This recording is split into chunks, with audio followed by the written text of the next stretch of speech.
اعوذ باللہ من الشیطان الرجیم بسم اللہ الرحمن الرحیم الحمد للہ رب العالمین والصلاة والسلام علی اشرف الانبیاء والمرسلین خاتم النبیین رحمۃ للعالمین ابی القاسم محمد و اہل بیتہ الطیبین الطاہرین المعصومین المظلومین الذین اذھب اللہ عنہم الرجس وطہرہم تطہیرا اما بعد فقد قال اللہ سبحانہ وتعالی فی محکم کتابہ الحکیم بسم اللہ الرحمن الرحیم تبارک الذی بیدہ الملک بسم اللہ الرحمن الرحیم تبارک الذی نزل الفرقان علی عبدہ لیکون للعالمین نذیرا۔ سامعین گرامی، علوم قرآن کے موضوع پر آج ہم 10ویں نشست میں آپ سے مخاطب ہیں، اور جیسا کہ ہم نے گزشتہ تقریر میں آپ سے وعدہ کیا تھا کہ آخری تقریر میں ہم کچھ فضائل کے پہلو اخذ کریں گے، اور جو نہج گفتگو کی ہم نے 8ویں اور 9ویں تقریر میں رکھی تھی، اب اس سے ہم تھوڑا سا آگے بڑھیں گے۔ تو بات یہ ہے کہ ہم نے ایک آیت گزشتہ تقاریر میں پڑھی تھی، سورہ روم کی 56ویں آیت، وقال الذین اوتوا العلم والایمان لقد لبثتم فی کتاب اللہ الی یوم البعث، کہ وہ لوگ کہ جنہیں فطری طور پر علم اور ایمان عطا کیا گیا ہے، وہ مجمع محشر سے کہیں گے کہ تم لوگ قبروں سے اٹھنے کے دن تک کتاب خدا میں تھے۔ اور جیسا کہ ہم نے کہا تھا کہ اس کی تفسیر اور تشریح بہت کچھ ہو سکتی ہے، لیکن ہم اس کو زیادہ تفصیل میں ان تقریروں میں نہیں لے جائیں گے۔ اچھا، لیکن اب آج جو صورتحال ہے ہمارے سامنے، اس میں ہم گفتگو کریں گے، اور یہ گفتگو علم کتاب سے ہی متصل رہے گی۔ اور جیسا کہ ہم نے آپ کے سامنے ایک بات رکھی تھی کہ کتاب کا لفظ جب وسیع ہو گیا اور پورا عالم موجودات اس میں آ گیا، عالم برزخ اس میں آ گیا، اور دیگر عوالم اور عالمین سب کو ہم نے اس میں شامل کر لیا، یعنی تمام مخلوقات باری تعالی اقتدار الہیہ میں جب ایک دفعہ پیوست ہو گئیں تو وہ سب کی سب کتاب اللہ میں شامل ہو گئیں۔ تو اب جتنے علوم ہیں، خواہ وہ ان کا تعلق شہود سے ہو یا اس کا تعلق غیب سے ہو، وہ سب کے سب اس کتاب وجودی میں ضم ہو گئے۔ جب اتنا ہم نے اس کو وسیع پیمانے پر دیکھنا شروع کر دیا، تو اب علم کتاب، عالم کتاب، من عنده علم الکتاب، معلم کتاب و حکمت، باب شہر علم پیغمبر اسلام، ان چیزوں کی طرف جب ہم توجہ دیتے ہیں تو معلم کتاب و حکمت کے علوم کا باب، وہ کہ جو علم کتاب رکھتا ہے، تو پھر ہمیں ایک بہت وسیع تصور چاہیے ہوتا ہے خاصان خدا کے بارے میں۔ اور جیسا کہ ہم نے 8ویں تقریر میں غالباً بات کی تھی کہ ہماری گفتگو جو ہے وہ ولایت تکوینی کی طرف اجمالی طور سے جا رہی ہے، موضوع ہمارا وہ نہیں ہے،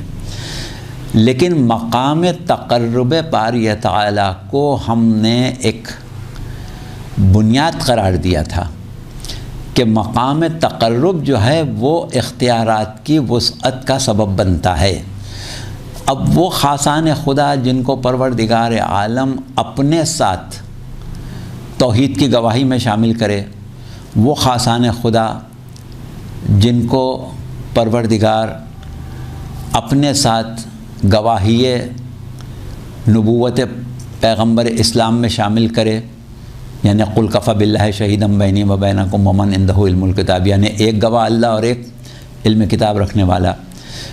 تو ان کے مقام تقرب کا تصور ہمارے لیے ممکن نہیں ہے۔ اور جب مقام تقرب کا تصور ممکن نہیں ہے تو قادر مطلق ہستی سے وہ تقرب کہ جہاں پر اس کے پورے عین قدرت کے جو فیوز ہیں، یا جس کے لیے ہم نے تجلیوں کا لفظ استعمال کیا تھا کہ تجلیات اسماء و صفات جو ہیں اس کا مکمل آئینہ یہ ہستیاں جب ہو جائیں گی تو ظاہر ہے کہ ان کے اختیارات عالم تکوین میں اتنے وسیع ہو جائیں گے کہ ہم اس کا تصور نہیں کر سکیں گے۔ تو یہ ایک پہلو ہے فضائل کا، تفصیلی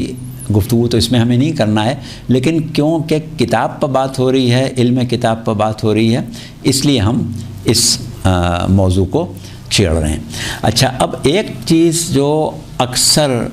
مورد بحث ہوتی ہے وہ یہ ہوتی ہے کہ جب یہ کہا جاتا ہے کہ کتاب، تو وہاں پر کتاب سے مراد بعض لوگ علوم کتب سماوات لیتے ہیں، یعنی جتنی بھی کتابیں نازل ہوئی ان سب کا علم وہ علم کتاب ہے، صرف قرآن کا علم علم کتاب نہیں ہے۔ لیکن ہمارے حساب سے جو ابھی ہم نے تشریحات پیش کی اس میں تو یہ چیز بھی ہیچ ہو جاتی ہے جب ہم کتاب کو صحیفہ وجودی تک لے جائیں۔ تو آج کی تقریر میں ہم 2-3 آیتوں سے یا کم از کم ایک آیت ایسی پڑھ لیں گے جس سے یہ پتہ چلے کہ علم کتاب کا لفظ جو استعمال ہوتا ہے وہ خاص طور سے اختیارات تکوینی کے بارے میں ہی استعمال ہوتا ہے، ایک چیز۔ اور دوسری چیز یہ کہ کتب سماوی کا علم اور علم کتاب دو الگ چیزیں ہیں۔ بس یہ 2 نکات ہیں ہمارے آج کی تقریر کے، اور انشاءاللہ ہم انہی 2 نکات کے اوپر اپنی تقریر جو ہے وہ ختم کر دیں گے۔ تو دیکھیے، جب ہم بات کرتے ہیں کتب سماوی کی تو ہمیں معلوم ہے کہ جہاں تک آسمانی کتابوں کا تعلق ہے، قرآن سے پہلے کچھ صحیفے پروردگار عالم نے نازل کیے تھے، صحف نوح یا صحف ابراہیم وغیرہ، اور اس کے بعد جو کتب تشریعی نازل کی اس میں 2 ہی نام ملتے ہیں، ایک تورات اور ایک انجیل، یا توریت اور انجیل۔ جہاں تک زبور کا تعلق ہے، زبور کا نزول حضرت داؤد پر ہوا ہے، اور جناب داؤد صاحب شریعت پیغمبر نہیں تھے، وہ کوئی نئی شریعت نہیں لائے تھے۔ تو جب حضرت داؤد صاحب شریعت نہیں تھے تو ان پر جو کتاب نازل ہوئی وہ یقیناً کتاب تشریعی نہیں تھی، اور ویسے بھی یہ بات اپنی جگہ مسلم ہے کہ زبور میں احکامات شریعت نہیں ہیں، بلکہ زبور میں دعائیں ہیں، مناجاتیں ہیں، دروس معرفت ہیں اور پیشین گوئیاں ہیں، تو احکامات شریعہ نہیں ہیں۔ تو اس حساب سے وہ کتابیں تشریعی نہیں ہوئی۔ تو اب اگر ہم صحیفوں کو کتاب مان لیں تو 4 انبیاء ہمیں ملتے ہیں صاحبان شریعت، جناب نوح، جناب ابراہیم، جناب موسیٰ اور جناب عیسیٰ، پیغمبر اسلام سے پہلے۔ تو پیغمبر اسلام پر نازل ہونے والی کتاب، ان صحف کو بھی ہم لفظ کتاب سے ہی تعبیر کریں تو 5ویں کتاب بنی، لیکن اللہ نے لفظ کتاب کو عمومی معنوں میں استعمال کیا ہے، ان انبیاء کے ساتھ بھی لفظ کتاب استعمال کیا ہے جن کے اوپر کتابیں نازل نہیں ہوئیں۔ جیسے سورہ حدید میں کہا کہ لقد ارسلنا رسلنا بالبینات وانزلنا معهم الکتاب والمیزان لیقوم الناس بالقسط۔ بے شک ہم نے رسولوں کو بھیجا معجزات کے ساتھ اور ان کے ساتھ کتاب اور میزان نازل کی۔ اب یہاں پر سب رسولوں کی بات ہو رہی ہے، رسولوں کو بھیجا۔ تو جہاں تک معجزات کا تعلق ہے ہم کو انکار نہیں ہے، یقیناً سب نبیوں کو معجزے دی ہوں، خواہ وہ صاحبان شریعت ہوں یا نہ ہوں، لیکن کتابیں تو سب کو نہیں دیں۔ مگر یہاں پر کیا کہا جا رہا ہے کہ وَأَنزَلْنَا مَعَهُمُ الْكِتَابَ وَالْمِيزَانَ۔ دوسری چیز ایک یہ ہے کہ کتاب، رسول کا لفظ تو جمع کے صیغے میں استعمال ہو رہا ہے، رسول کہا جا رہا ہے، لیکن کتاب جو ہے وہ واحد کا صیغہ ہے،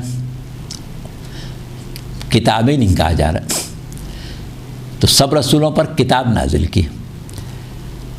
بہرحال یہ ہماری گفتگو تفسیر کی نہیں ہے، لہٰذا ہم اس آیت کی تفسیر میں نہیں جا رہے ہیں، صرف یہ بتا رہے ہیں کہ وہاں پر سب رسولوں کے ساتھ لفظ کتاب استعمال ہوا ہے، جبکہ سب کے اوپر تشریح کتاب نازل نہیں ہوئی۔ تو اس کا مطلب یہ ہوا کہ کتاب سے مطلب تشریعی کتاب نہیں ہے، کوئی ایسی چیز ہے جو تمام رسولوں سے متعلق ہے، خواہ ان کے پر کتاب نازل ہوئی ہو یا نہ ہوئی ہو، یعنی کتاب تشریعی نازل ہوئی ہو نہ ہوئی ہو۔ باقی کتاب کے نزول کا تو قرآن خود ذکر کر رہا ہے۔ اچھا، اسی طریقے سے سورہ آل عمران کی آیت 81، وَإِذْ أَخَذَ اللَّهُ مِيثَاقَ النَّبِيِّينَ لَمَا آتَيْتُكُم مِّن كِتَابٍ وَحِكْمَةٍ ثُمَّ جَاءَكُمْ رَسُولٌ مُّصَدِّقٌ لِّمَا مَعَكُمْ لَتُؤْمِنُنَّ بِهِ وَلَتَنصُرُنَّهُ۔ کہ اس وقت کو یاد کرو جب ہم نے تمام رسولوں سے ایک پختہ عہد لیا تھا، جب ان کو کتاب و حکمت میں سے کچھ عطا کیا تھا۔ تو بھئی سب کو کتاب تو نہیں عطا کی تھی نا، یعنی جسے کتاب تشریعی ہم کہتے ہیں وہ تو سب کو نہیں عطا کی تھی، ابھی رسولوں کی بات تھی۔ بھئی ظاہر ہے سب رسول نہیں ہیں، 313 رسول ہیں، 1,24,000 انبیاء ہیں۔ اب 1,24,000 انبیاء میں 1,23,999 انبیاء کی بات آ رہی پیغمبر اسلام کو چھوڑ کے، کہ ان کو ہم نے کتاب و حکمت میں سے کچھ دیا تھا۔ تو پھر اب یہ لفظ کتاب جو ہے اس اعتبار سے اس تشریعی کتاب کے معنوں میں تو نہیں آیا۔ اچھا، اس کے بعد ایک چیز آپ اور دیکھیں، وہ یہ ہے کہ جب کتاب کی بات آتی ہے تو عموماً ما فوق العادہ معجزات کی طرف توجہ دلائی جاتی ہے۔ جیسے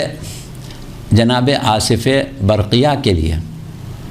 پورا قصہ آپ کے ذہن میں ہے کہ جناب سلیمان نے اپنے دربار میں جب یہ کہا کہ تخت بلقیس کو فلسطین سے، یمن سے فلسطین سب سے پہلے کون لے آئے گا، تو ایک جن تھا، اس نے یہ کہا کہ میں آپ کا دربار برخاست ہونے سے پہلے لے آؤں گا، لیکن اللہ نے اشارہ کیا ایک شخص کی طرف کہ ومن عندہ علم من الکتاب، کہ وہ ایک شخص جو کتاب کے علم میں سے کچھ تھوڑا سا رکھتا تھا۔ اس نے کیا کہا، پلک نہیں جھپکے گی، میں لے آؤں گا، اور لے آیا۔ تو یہ ایک معجزہ بیان کیا گیا، جب ایک ایسی بات بیان کی گئی جو کوئی نہیں کر سکتا تھا، انسان تو انسان، جن بھی نہیں کر سکتا تھا، وہ اس شخص نے کیا۔ تو اس کی وجہ کیا بیان کی گئی کہ وہ علم کتاب میں سے تھوڑا سا علم رکھتا تھا۔ تو اس کا مطلب یہ کہ جب عجوبہ ظاہر ہو تو اس کا تعلق کسی نہ کسی شکل میں علم کتاب سے ہوتا ہے۔ اچھا، اب آپ آ جائیے جناب عیسیٰ کی طرف۔ تو جناب عیسیٰ نے کیا کہا تھا، انی عبداللہ آتانی الکتاب وجعلنی نبیہ، میں اللہ کا بندہ ہوں، کتاب لایا ہوں اور نبی قرار دیا گیا ہوں۔ اب دیکھیے جب حضرت عیسیٰ پیدا ہوئے تھے اور لوگوں نے ان کو گھیر لیا تھا اور جناب مریم سے پوچھا تھا ان کے بارے میں، تو آپ نے اشارہ کیا تھا حضرت عیسیٰ کی طرف جو ابھی پیدا ہوئے ہیں، ایک نوزائیدہ بچہ ہے، وہ بچہ کلام کر رہا ہے۔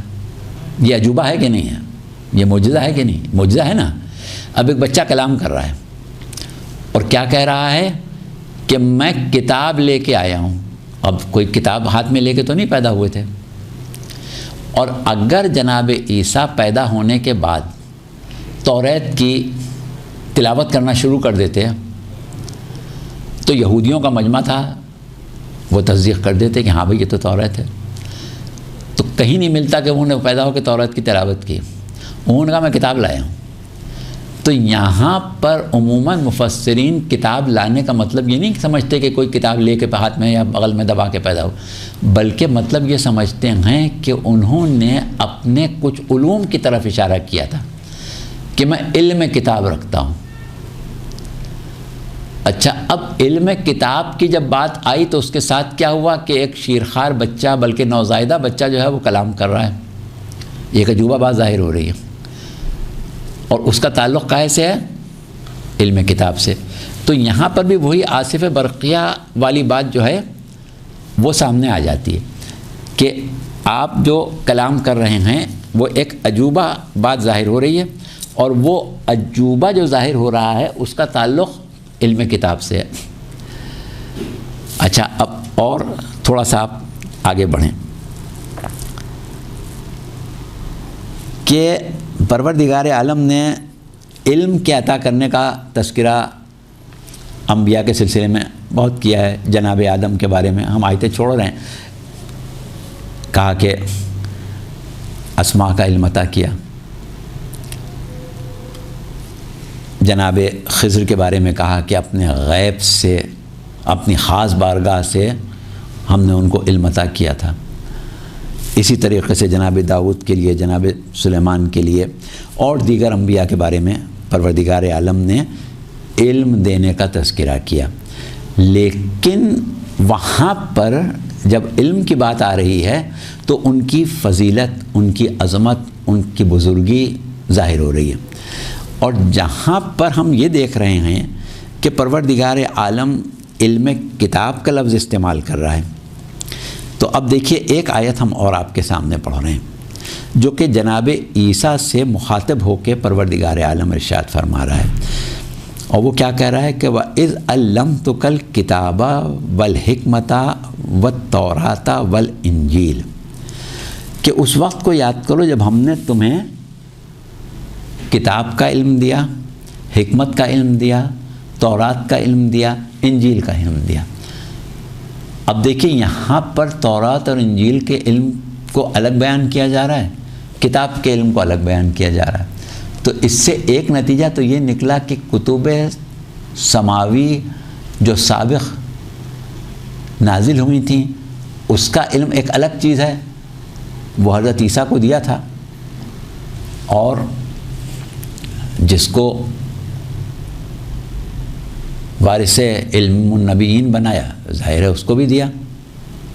کہ آپ کو امیر المومنین کا وہ قول یاد ہے کہ اگر مجھے مسند قضا پر بٹھا دیا جائے تو ہر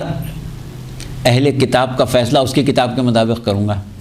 تو اس کا علم کتاب تو وہ بھی اس حساب سے بھی رکھتے ہیں، لیکن یہ من عندہ علم الکتاب والا معاملہ۔ اب یہاں پر یہ جو ہم نے آیت پڑھی اس میں اور دیگر آیتیں ہیں قرآن کی کہ جس میں جناب عیسیٰ کے معجزات بیان کیے گئے ہیں، اور جہاں معجزات بیان کیے گئے ہیں اس سے متصل علم کتاب کی بات کی گئی ہے کہ تم مردوں کو زندہ کرتے تھے، تم مادرزاد کوڑھی اور نابینا کو شفا دے دیتے تھے، تم مٹی کی چڑیا کو اذن الہی سے حقیقی چڑیا پھونک کے حقیقی چڑیا بنا دیتے تھے۔ یعنی جب معجزات کا تذکرہ آیا ہے تو اس کے ساتھ علم کتاب کی بات آئی ہے۔ تو اس سے ایک چیز یہ ظاہر ہوتی ہے کہ علم کتاب اور اختیارات تکوینی جو ہیں وہ آپس میں کوئی تعلق رکھتے ہیں۔ تو جہاں جہاں جتنا جتنا علم کتاب اعلیٰ مقام تک پہنچتا جائے گا وہاں وہاں اختیارات تکوینی بڑھتے جائیں گے۔ جس کے پاس علم کتاب ہو اس سے عجوبہ ظاہر ہوگا، تو جس کے پاس پورا علم کتاب ہو اس کا مظہر العجائب ہونا لازمی ہے۔ یعنی اس کے مظہر العجائب ہونے میں تعجب نہیں کیا جا سکتا جس کو اللہ صاحب علم کتاب کہہ دے۔ اصل بات ہماری یہ ہے کہ آپ اب معجزات ائمہ اہل بیت کو یا معجزات پیغمبر اسلام صلی اللہ علیہ وآلہ وسلم کو جب سمجھنے کی کوشش کریں تو قرآن سے اس پیرائے میں سمجھیں کہ جہاں علم کتاب ہوگا وہاں عجوبہ کا اظہار ہوگا، عجوبات کا اظہار ہوگا، یعنی اختیار تکوینی کی حدود زیادہ ہوں گی جتنا زیادہ علم کتاب بڑھے گا۔ اب ابھی ہم نے آیت پڑھی سورہ آل عمران کی، جسے میثاق الانبیاء کی آیت کہا جاتا ہے، تو اس میں کیا ارشاد ہوا کہ وَإِذْ أَخَذَ اللَّهُ مِيثَاقَ النَّبِيِّينَ لَمَا آتَيْتُكُم مِّن كِتَابٍ وَحِكْمَةٍ۔ اب یہ من جو ہے اس کو ہم من تبعیضی کہتے ہیں، من کتابٍ وحکمتٍ یعنی کتاب اور حکمت میں سے کچھ۔ تو جن کو کتاب و حکمت میں سے کچھ دیا ان کا عالم کیا ہے کہ ان کو کیا کہا جا رہا ہے کہ لقد ارسلنا رسولنا بالبینات، کہ ہم نے رسولوں کو معجزات کے ساتھ بھیجا۔ تھوڑا تھوڑا سا کتاب اور حکمت کا علم دیا تو وہ معجزات کے ساتھ آئے، یعنی اختیارات تکوینی کے ساتھ آئے۔ تو اب جس کے بارے میں کہا جا رہا ہے کہ وہ جو ہے اس پر تم ایمان بھی لاؤ گے، اس کی تم نصرت بھی کرو گے، یعنی وہ تمہارا سید و سردار بھی ہے اور تمہارا نبی بھی ہے، یعنی تم اس کی امت میں شامل، جب تو ایمان لاؤ گے تو اس کی امت میں شامل ہو جاؤ گے نا۔ تو اس کے لیے عظیم اختیارات تکوینی قرآن سے ثابت ہیں، اور پھر جس کو اس کا گواہ بنایا گیا اس کو من عندہ علم الکتاب کہا، تو اس کے لیے بھی اختیارات تکوینی جو ہیں وہ اسی مقام پر پہنچ جائیں گے۔ تو بہرحال یہ ایک پیرایا ہے جس کے اوپر ہم نے گفتگو کرنے کے لیے آپ کو زحمت دی۔ اب اس میں بہت سے نکات ہیں کہ جو ہم پیش کرنا چاہیں گے، لیکن ایک چیز یہ ہے کہ علم کتاب کے معنی جب پھیلائے جائیں گے تو وہی جو ہماری گزشتہ تقریروں کی بات تھی کہ وہ تمام امور کائنات کے اوپر آ جائیں گے، اور جب ہم اس کو اس معنوں میں دیکھیں کہ قرآن میں پروردگار عالم نے کن مواقع پر لفظ کتاب کا استعمال کیا، تو پھر وہ اختیارات تکوینی کے معنوں میں آ جائیں گے۔ اب اس سے ایک اور ہم گفتگو کو متصل کر سکتے ہیں، لیکن شاید ہاں اب ہمارے پاس صرف 10 منٹ ہیں تو ہم اس بات کو سمیٹے لے رہے ہیں اور ایک آیت اور پڑھ دیں سورہ حدید کی، جس میں ارشاد رب العزت ہے کہ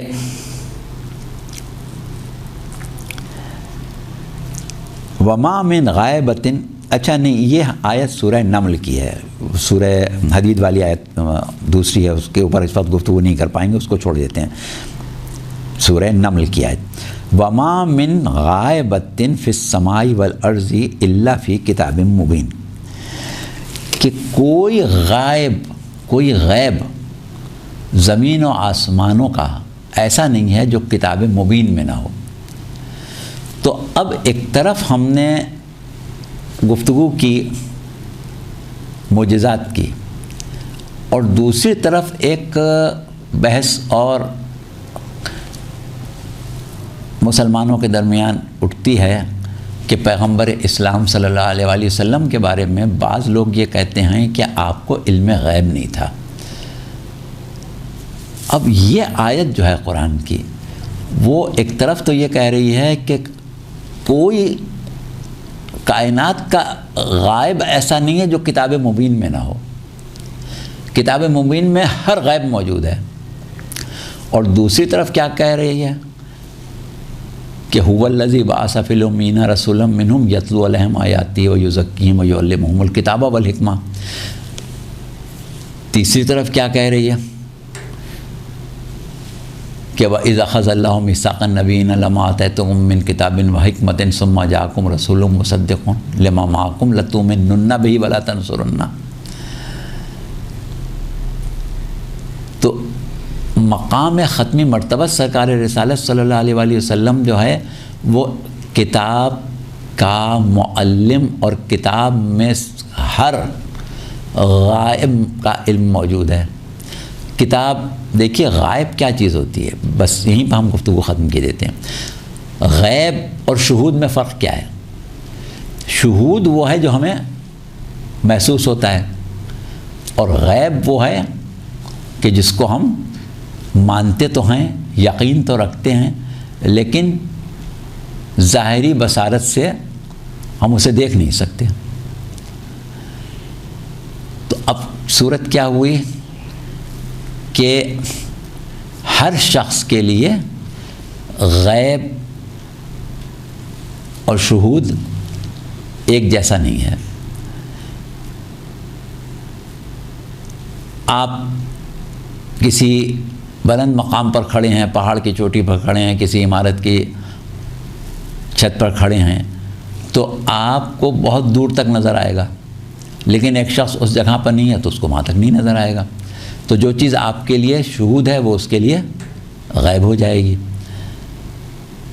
تو اس اعتبار سے غیب و شہود سب کے لیے الگ الگ ضرور ہے، لیکن جب کہا جا رہا ہے کہ وَمَا مِن غائب،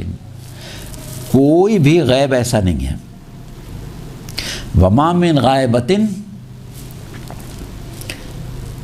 فِي السَّمَاوَاتِ وَالْأَرْضِ فِي الْأَرْضِ وَالسَّمَاوَاتِ